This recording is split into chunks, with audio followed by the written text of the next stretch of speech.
One word. One hypnotist, Chris Jones. One word. Everyone has their thing, and my thing is maybe social skills. But I went to University of La Crosse with this woman named Holly. She's now a doctor. She studied genocides. Like, I went to Rwanda, and this is a white woman. She went to Rwanda and other places where genocides, and she's studying like why genocides happen, and not just why, but like she interviewed people who were in jail for horrible acts against humanity, and she just sees them as people, and she's like, when they get out here, they just want to hug their grandkids and kids. They just want to have their delicious favorite food, and they realize what they did was wrong. And I'm like, yeah, way more talented than I'll ever be. Like valedictorian. Used to compete in beauty competitions and win. And I'm just like, well, you're a dog. You can quack like a duck. And now you can't say your name. Hypnotist versus studier of genocides. It's insane. Has hypnotism brought you to where you wanted to be in life? I'm pretty happy. I mean, I'm podcasting with you, which is my therapy. I'm going to walk my dog today. I'm going to Skype with a school in Boston. Just tell them about hypnosis and how I got this career. I have a personal trainer at 5:30, and then my fiance will come home and we'll sit on the big old couch together and watch TV. A couple of years ago, you did a series with Walmart. Walmart got a hold of me through some marketing team, and they said, let's do a commercial. And it was great because I could just be myself. And I said, I'm a hypnotist. Tell me about your holidays. And so this guy's like, we had this drum set. Me and my brother were high-fiving. We're like, we know we got that drum set. And this 75-year-old man's like, I asked my mother for some roller skate. And she's like, I don't know if Santa's going to get you those skates this year. And then I hypnotize them, and they wake up, and this guy's playing the drums, and that older man is like pretending to ice skate and roller skate down the hallway. And some people get choked up on it. I liked it.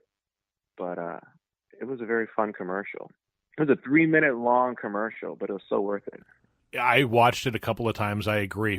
What are the holidays like for you? Oh, my gosh. I had a very nice childhood, but I don't love Christmas. My dad was self-employed. He was a photographer. Like, he shot for the Chicago Tribune and the Sun-Times, and he shot photos of Nelson Mandela twice. So he's traveled, and it's been good to him. But being self-employed is a lot of feast and famine. And so I remember one Christmas, I was a little younger, he said, now don't be bent out of shape if you don't get what you want this year or everything you want this year. And I was like, no, Dad, it's fine. Don't worry. And now that I'm older, I know that he was looking out for my cousins who are younger than me, making sure that everyone in the house, like everyone in like the whole family got a present because of my dad. And he was super thoughtful in that he'd get my cousin Brandon, who you met, a toy, but he'd make sure that comes with batteries, like the small, thoughtful stuff like that. And so I always felt like, oh, we don't have enough money. We're going to lose the house. We're poor. But it was really my dad just extending himself to the entire family. So every Christmas I was like, no, like we need to make more money. We need to save money. And my dad's like, don't worry about that, son. And I couldn't wrap my head around the idea that we were okay. It was just that he was making sure everyone else had enough. You mentioned that Christmas, that when you were growing up, you didn't really like Christmas that much. I didn't either. I wonder if that's a feeling that a lot of people have. I love Thanksgiving, but I'm not a big fan of Christmas. Yeah. Everyone sit together, eat and be full and be happy. We hug, cuddle on the couch. But Christmas is like, I got you something. You got me something better. I'm going to try to beat you next year. Mm-hmm. You know? And I think that a lot of people, unfortunately, have that feeling. Do you practice your philanthropy because of the lessons that you learned from your father? I'm sure. And my mom. My mom was a children's nurse for like 30 years.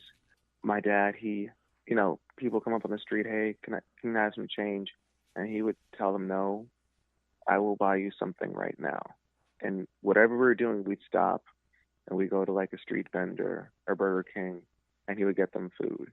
And he wouldn't say, watch this, son, this is how you do it. But that was a message. Like, take your time, be thoughtful, treat people as people, and don't just give them a handout. Try to make sure they do something.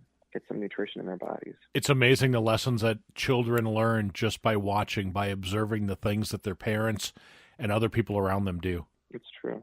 And like I said, I'm so very lucky because, I'm going to go to Jamaica again, and we coach soccer. And Christmas is huge in Jamaica, like huge. Our mentor who's from Jamaica, he's like, oh, the kids, they go crazy. It's all the lights and everything.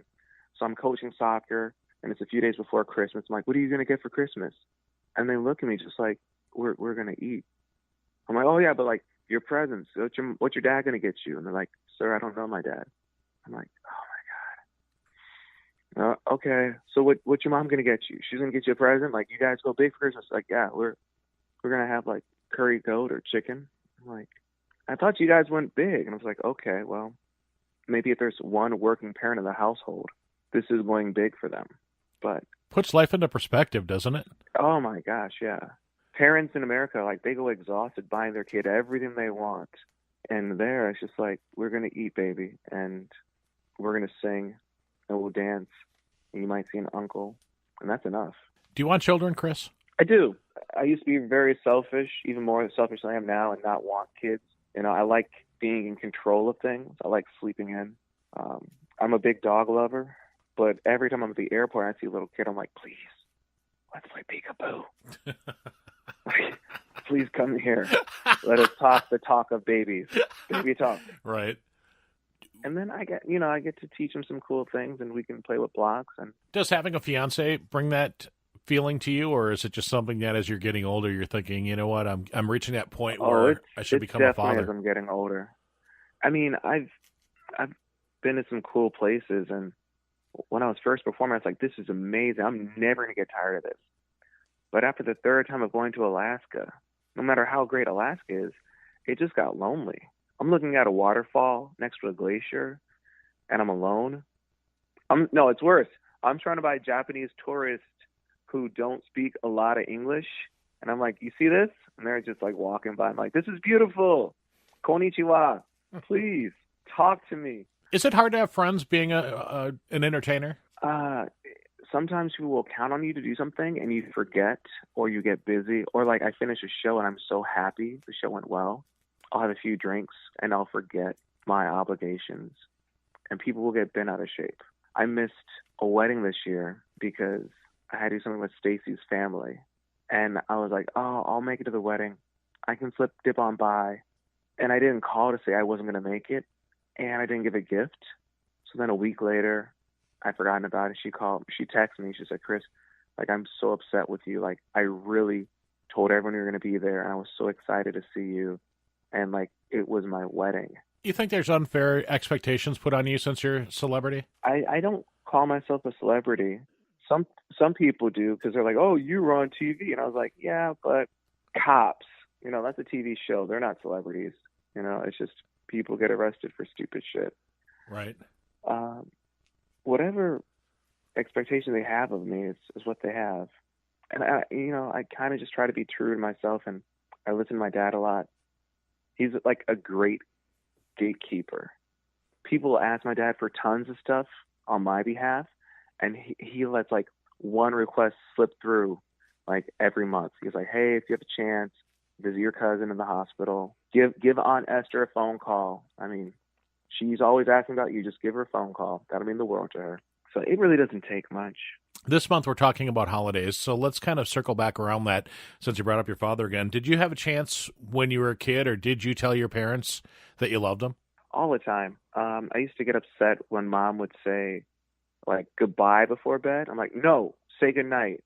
Goodbye means I'm not going to see you again. Good night means I'll see you tomorrow. But, yeah, I told my mom I love her all the time. And I tell my dad, usually I love him whenever I see him. And, like, if I'm in a different state, I'm like, hey, Dad, I made it safely into, like, North Carolina. All right, I'm going to go. I love you.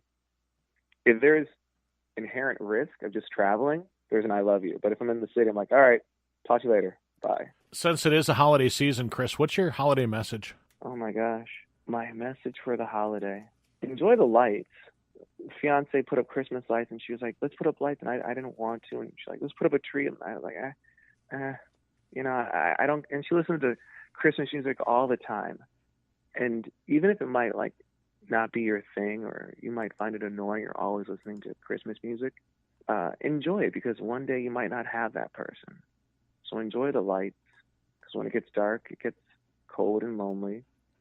And if you didn't hear that Christmas music, that person might not be there. So try to enjoy your time with that person. Find entertainer and hypnotist Chris Jones at hypnotistchrisjones.com.